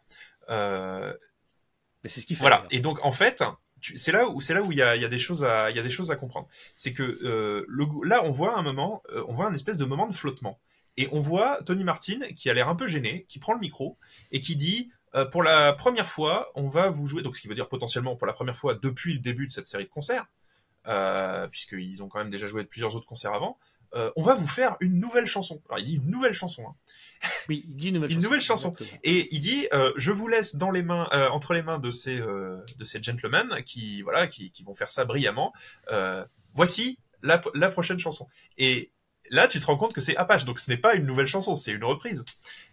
Et tu te dis, pourquoi ils font ça? Pourquoi ils font ça? Et moi, pendant très longtemps, on avait des discussions là-dessus. Et toi, tu savais pas pourquoi. On avait des théories pas possibles. Moi, j'étais même en train de me dire, est-ce que, tu vois, comme Cliff Richard est venu jouer en Union soviétique dans les années 70, ça veut dire, alors comme je sais que les disques des Shadows, du coup, circulaient sous le manteau sous forme de Magneto Albums, ça veut dire que parmi les gens qui ont organisé ce concert, il y avait des fans des Shadows et tout machin, et des gens qui ont dit à Ayomi, mais vas-y, fais-nous plaisir, puisque nous on t'offre cette série de concerts, joue-nous un titre des Shadows. Et Ayomi aurait joué ça pour faire plaisir. Et en fait, non, la réponse elle est beaucoup plus prosaïque, et c'est Neil Murray qui donne la réponse dans une interview qu'on a ressorti dans le livre de Black Sabbath, la bête venue. Voilà, le livre de Guillaume Ross, qu'on vous conseille d'ailleurs au passage. C'est un des livres les plus complets sur Black Sabbath qui existe en français. Et dedans, donc il y a une interview de Neil Murray où il dit, en fait, on a joué Apache parce que en fait l'équipe qui filmait le concert devait changer la bande. Et donc, on avait littéralement 6 minutes à tuer, et donc on pouvait pas commencer. Pardon. Alors c'est là où c'est bizarre quand même. On pouvait pas commencer à jouer une autre chanson parce que sinon ça allait pas rentrer dans la bande. Donc tu te dis c'est con. Enfin bref. Du coup, il a dit on a dû faire du remplissage et on s'est dit on va jouer Apache des Shadows. Ce qui veut donc dire que ça a été répété, parce qu'ils la jouent, c'est pas une impro, hein, je veux dire, ils sont pas en train de jammer, c'est pas du jam, hein, ce qu'ils font, c'est une chanson qu'ils ont répétée.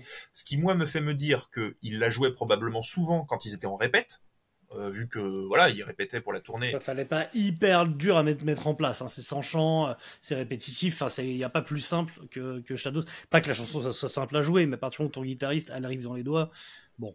Alors, c'est facile à mettre ouais, mais alors du coup, tu vois, ce qui me fait me dire que c'était quelque chose qui a été prévu et répété, c'est que donc, ils sont ultra carrés, donc ce qui veut dire qu'ils la jouaient déjà souvent, et aussi, Ayomi change de guitare pour la jouer. C'est-à-dire que pendant tout le reste du concert, il utilise une Gibson SG, et là, alors tu l'as dit, il joue une Stratocaster, en fait, c'est pas réellement une Stratocaster, quand tu regardes bien, c'est une guitare qui a une forme de Stratocaster, mais qui est headless. Donc pas headless cross, hein, mais headless guitare.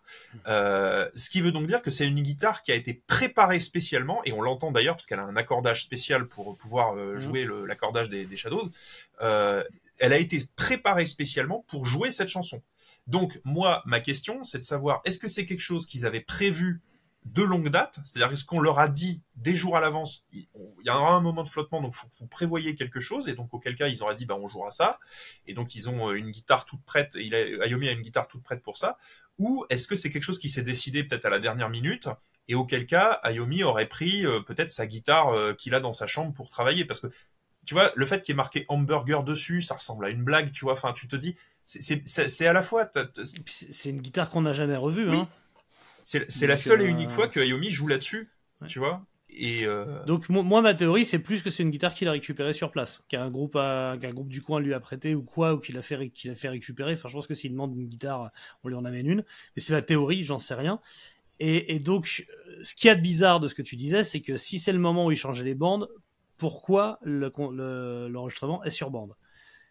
Pourquoi est-ce qu'elle apparaît sur la vidéo? Ma théorie à moi, c'est qu'en effet, c'est le moment où ils changent les bandes pour sécuriser. T'as sûrement une deuxième bande, tu vois, de secours qui traîne, et c'est celle-là qu'on a vue. Et ils avaient l'intention, lorsqu'ils publieraient leur live, d'enlever cette chanson du live. C'est ce qui me paraît le plus évident, d'autant plus que si tu regardes la setlist, elle est placée entre Die Young et When Death Call, ce qui est un très mauvais choix de mettre une chanson un peu plus atmosphérique entre deux chansons, entre une chanson speed et When Death Call qui a une grosse montée en puissance. Donc je pense que clairement elle devait sauter du live et que c'était en sécurité. Moi je le vois comme ça, mais c'est encore une fois une théorie et je pense qu'on n'aura jamais vraiment la réponse puisque les musiciens sont un peu trop à l'arrache aussi là-dessus. Alors chose par contre qu'on peut dire, c'est que quand on compare les enregistrements des deux concerts qui ont été donnés dans la même journée, en fait on se rend compte que sur le concert du soir, le concert qui a lieu à 20h15, elle y est pas Apache. C'est-à-dire qu'il y a des comment dire, c'est-à-dire le concert il y est en intégralité et à la fin la personne qui a compilé la vidéo a rajouté les enregistrements de l'après-midi pour dire ah bah dans la journée ils ont joué cette chanson en plus, tu vois. Donc quand vous voyez des versions YouTube du concert de Moscou, si vous tombez sur la version du concert du soir, souvent vous avez Apache qui est rajouté à la fin. Et potentiellement, elle a été jouée le soir. Elle n'est pas sur l'enregistrement. Donc peut-être que c'est que là, il y a eu un changement de piste qui a fonctionné, qui fait qu'il n'y avait pas d'enregistrement. Parce qu'il sur cette liste FM, elle est répertoriée comme jouée plusieurs fois. D'accord. Donc voilà, là il y a une inconnue et dont on n'a pas réussi encore à avoir la réponse. On a réussi au moins à avoir Neil Murray qui explique pourquoi ils ont joué ça. Et où d'ailleurs Neil Murray dit on a joué ça aussi parce que moi, Cozy Powell et Tony Iommi, on était des gros fans des Shadows dans les années 60. Quand on était jeune, donc en fait, c'est en ça je te dis, c'est probablement un morceau qui jamais pendant les répètes, ils avaient cette affinité musicale là, et ils se sont dit viens on joue ça. Mais ça, voilà, on n'a pas totalement la réponse au mystère du pourquoi Apache, pourquoi il y a Apache qui est joué et comment ça se fait. Enfin, on a quelques éléments de réponse, mais on n'a pas toutes les données du problème. C'est ça. Rapidement, qu'est-ce qu'il y a encore de notable? Tu voulais parler des petites spécificités. On peut parler de la fin de War Pigs quand Tony Martin fait venir un traducteur, fait venir Sacha, un jeune traducteur, Sacha, pour qu'il puisse traduire en direct en fait ce que dit Tony. Rando bloke name Sacha. En fait, alors ça fait partie effectivement de tous ces petits éléments dont je voulais parler et que du coup j'ai pu comparer avec le concert donné par Ozzy quelques mois plus tôt. C'est qu'en fait quand vous regardez le public, déjà, alors moi il y a quelque chose qui m'a toujours frappé, c'est que le public du live à Moscou, c'est des gens qui clairement ils ont l'air de sortir de l'usine, tu vois. Et en ça c'est ça que tu sens que le public soviétique, voilà, il n'a pas encore totalement les codes du hard rock ou du rock même de façon générale. C'est-à-dire qu'il y a 2-3 personnes qui ont les cheveux longs, tu vois, mais globalement voilà, ils sont tous avec des vêtements ordinaires. Moi ce que je trouve trop mignon, c'est qu'il y a des enfants dans le public et des enfants qui sont à fond, qui sont complètement à fond. On voit un petit garçon sur un plan, par exemple, qui fait les cornes du diable et tout, et qui est complètement à fond. Et surtout, on voit des gens qui, à certains moments, brandissent des drapeaux. Et ce sont des drapeaux russes pré-1917, c'est-à-dire le drapeau qui est toujours le drapeau actuel de la Russie, hein, blanc, bleu, rouge. Et ce drapeau, il était interdit en Russie. C'est un drapeau qui était absolument interdit. Ce qui veut donc dire que déjà la sécurité laisse passer des gens avec des drapeaux contre-révolutionnaires. Et voilà. Et donc, si tu veux, c'est ça que moi je trouve fabuleux, c'est que on a encore une fois le public qui est en train de on mélange la découverte du hard rock et du heavy metal avec le réveil d'une conscience. D'une conscience nouvelle, d'une conscience politique nouvelle. Autonomiste. Alors, ça va même plus loin. C'est que Tony Martin, lui, a compris ça. Il a compris ça et ça se voit dans certaines déclarations qu'il fait au public. Et notamment, à un moment, donc il y a le fameux Sacha qui vient parce que donc Tony Martin à un moment a envie de dire des choses un peu compliquées au public et donc il dit il faut que le public comprenne. Donc il fait venir un gars de l'équipe qui parle anglais et qui s'appelle Sacha et qui traduit en direct ce qu'il dit. Et à un moment il dit oui, on vous remercie vraiment, il faut bien s'imaginer que 5 ans plus tôt ce concert n'aurait pas été possible. Alors c'est ça que je trouve à la fois très très émouvant parce qu'en fait tu sens qu'il a conscience en fait de l'enjeu de ce que c'est d'être un groupe occidental et de venir jouer en URSS en 89. Mais je suis désolé, 5 ans plus tôt, on était en 80. Il n'était pas dans le groupe. On était en 1984 et en 1984, déjà Tony Martin n'était pas dans le groupe, donc clairement ça n'aurait pas pu être possible. Et surtout, 4 ans plus tôt, Tony Iommi, il était en train d'hésiter pour savoir s'il allait continuer Black Sabbath avec Ron Keel et Dave Donato. Oui. Donc, je pense que Tony Iommi en avait rien à foutre de l'URSS en 84. Donc, c'était pas possible pour toutes les raisons possibles. Voilà. Et alors, il y a aussi autre chose qu'il dit, et ça tu l'as évoqué précédemment, c'est qu'il dit, oui, nous vous remercions pour votre support durant ces 21 dernières années. Donc, ce qui veut dire que si tu comptes en arrière, ça fait donc littéralement depuis 1968, donc c'est-à-dire la date de fondation de Black Sabbath. Donc, Tony Martin se place dans la continuité des 21 dernières années.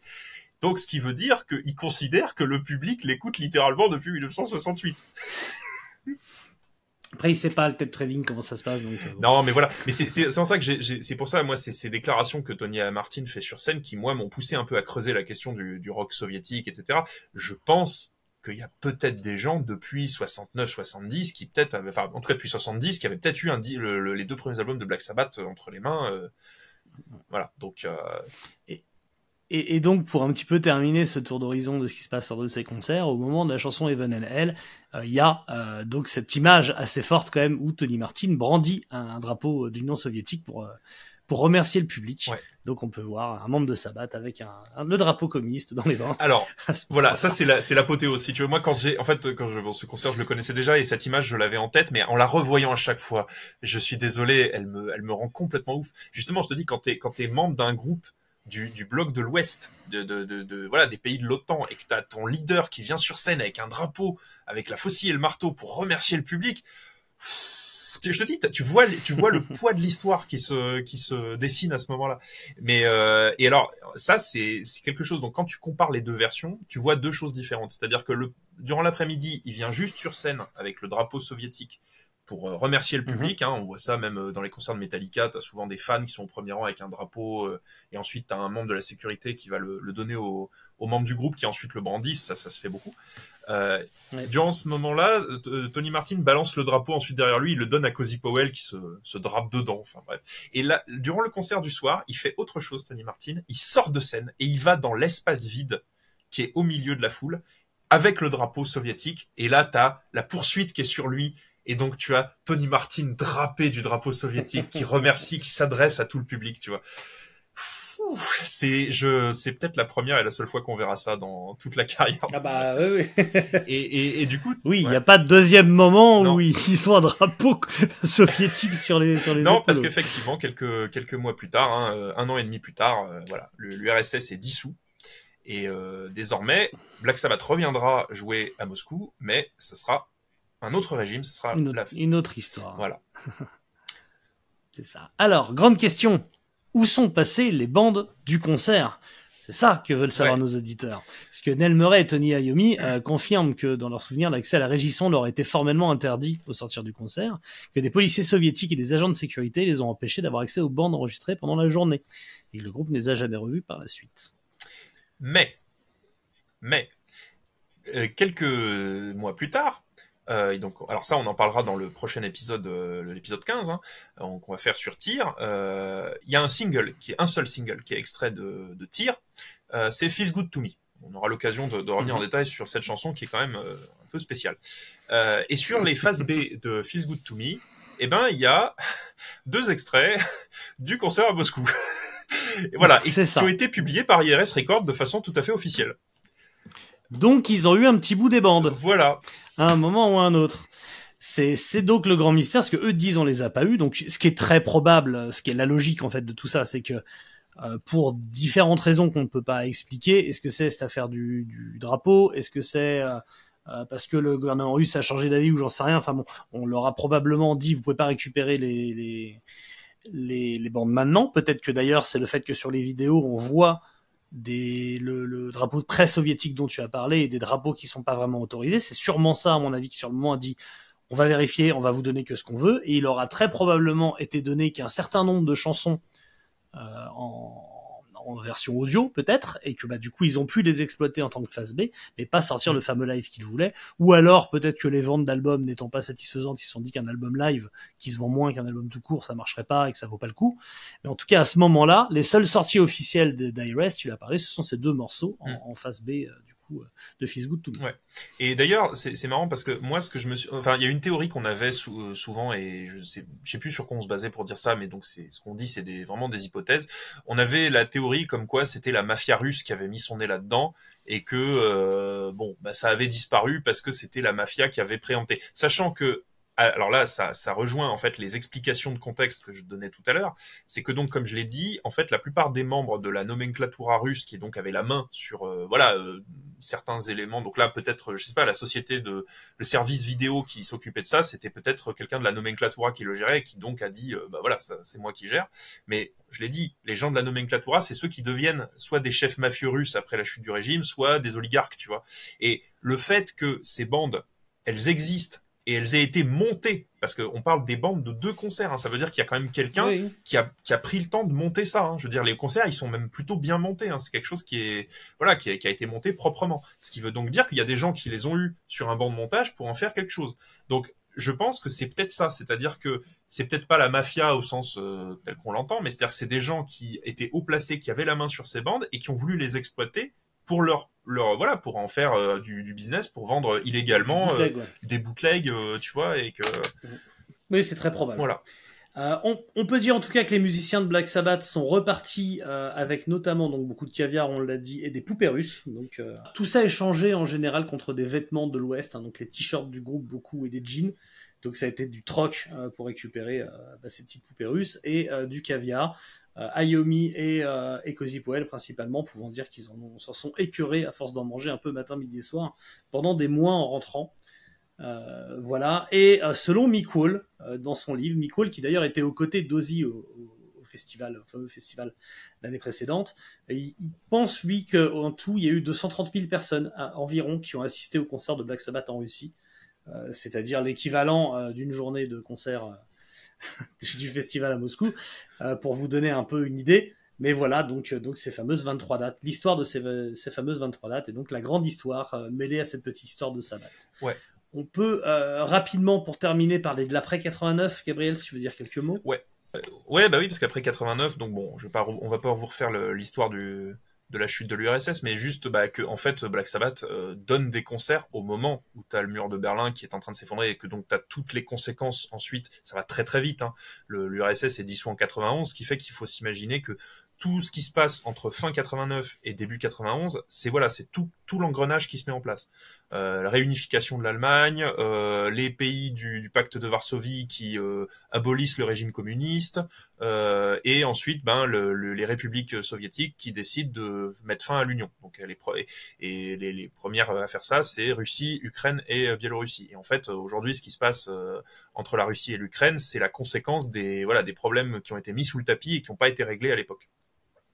Et tout ça va très très vite. Et donc les concerts en fait en Union soviétique et ensuite en Russie, Fédération de Russie, vont continuer à s'organiser. Et il y en a un que vous connaissez certainement, c'est le fameux concert de 91 qui a été donné à Moscou. Alors je crois que c'était toujours au stade Loujniki, je sais plus, mais c'était le fameux événement énorme où tu avais AC/DC, Metallica et Pantera. Et il y avait d'autres groupes, il me semble, mais je sais plus lesquels. Il me semble qu'il y avait les Black Crowes, je crois. Enfin bref, l'affiche était absolument énorme. Et quand vous regardez, pareil, les images qui sont devenues cultes, les images de ce concert, vous voyez des jeunes Russes complètement ouf qui sont surexcités et les policiers qui chargent la foule. Des policiers avec des gros casques qui leur mettent des coups de patate dans la gueule. Enfin, c'est des images qui, moi, m'ont marqué quand je les ai vues la première fois. Oui, elles sont incroyables. C'est une des parmi les images les plus incroyables possibles, notamment durant le concert de Metallica.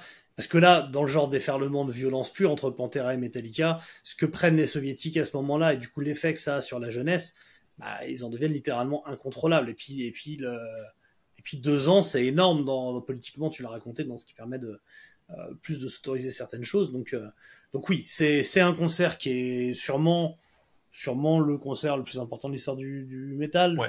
Faudrait voir, mais je pense en tout cas pour plein de raisons, celui dont les images sont les plus connues, en plus tournées. Voilà, et puis peut-être d'autres petits clins d'œil que tu peux rajouter. Ouais, c'est que notamment il y a une personne en Russie qui est notoirement connue pour être un très grand fan de Black Sabbath, et donc ma théorie, c'est que peut-être le concert du stade Loujniki avec Ozzy, il y était peut-être, et les concerts de Tony Iommi et Tony Martin quelques mois plus tard, il y était peut-être aussi. Très probable. C'est un certain monsieur qui s'appelle Dimitri Medvedev, qui est devenu donc dans les années 2000, qui était le dauphin de Vladimir Poutine et qui est devenu temporairement président de la Fédération de Russie parce que Vladimir Poutine n'avait pas le droit de faire plus de 2 mandats de suite, donc il a servi de joker temporaire le temps que Vladimir Poutine puisse remettre son compteur à zéro. Et en fait, Dimitri Medvedev, donc il était notoirement connu pour être un grand fan de Black Sabbath, d'Ozzy Osbourne et même de hard rock en général, ce qui fait que dans les années 2000, quand Deep Purple venait faire des tournées en Russie, les membres de Deep Purple ont été reçus au Kremlin, et donc on vous met l'image de ça. Et les membres de Deep Purple ont reçu des décorations officielles, de héros de la Fédération de Russie, je ne sais pas quoi. Et en fait, ce qui s'est passé, c'est que depuis, donc il y a eu la guerre, et Dimitri Medvedev est devenu un des pires faucons du régime, puisque aujourd'hui encore, chaque mois, il fait des interviews dans la presse où il dit que l'Occident c'est le mal, que c'est la pourriture, etc., machin, et que les Russes sont très contents de tourner le dos de nouveau à l'Occident. Voilà, ce qui est complètement paradoxal avec ses goûts personnels en matière de musique, ce qui a même pas de sens. J'entendais régulièrement une spécialiste là dans les médias qui parlait des saillies verbales de Dimitri Medvedev et qui disait qu'en fait les Russes se foutaient de sa gueule parce qu'il disait en fait il est probablement alcoolique et donc chaque fois qu'ils parlent de lui ils disent tu vois, il se fout de sa gueule en disant que c'est un alcoolo.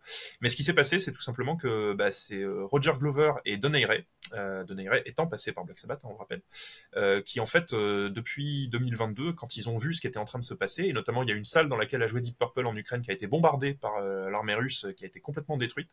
C'était, je crois, l'opéra de Kharkiv. Et ben ils ont écrit à Dimitri Medvedev en lui disant que ils avaient honte de ce qu'il était devenu et ils lui ont rendu les médailles de héros de la Fédération de Russie qu'il leur avait donné 15 ans plus tôt. Enfin 20 ans, un peu plus de 20 ans plus tôt. Donc voilà, c'est être fan de Black Sabbath en Russie ne veut pas forcément dire être quelqu'un de bien. Voilà ce qui nous... Bah oui, on peut rajouter que je crois que Trump est assez fan, si c'est de Black Sabbath au moins d'Ozzy, donc voilà, il y a des hommes de pouvoir et plutôt des pourritures fans de groupes que l'on aime, il y en a sûrement d'autres. Voilà qui conclut notre épisode Black Sabbath chez les soviets, hein. Je crois que j'ai trouvé le titre et une idée pour la pochette. Donc merci à vous d'avoir écouté jusque-là et puis on se retrouve très bientôt avec un nouvel épisode qui là sera consacré à l'album Tear de 1990 et donc le 3e album avec Tony Martin. Et donc j'en profite pour faire un petit aparté, ceux qui suivent ta chaîne The Doom Dad le savent, mais quand on était en Pologne l'année dernière, j'ai acheté donc à Gdansk, j'ai acheté un Magneto album de Tear en version polonaise. C'est vrai. Et sur lequel est marqué Tony Jomi. Parce que le mec, il a recopié les trucs à la main. Donc, c'est écrit Black Sabbath, Tear au stylo à encre. Avec des... Et ça, c'est une pièce que je te jalouse sacrément. Et bah bien joué. Et voilà, on se dit au revoir comme ça. Merci d'avoir suivi. Hélas, comme Dimitri Medvedev, mais aussi comme nous, plus que des enfants de la mer ou de la tombe, nous sommes tous avant tout des enfants de Sabbath.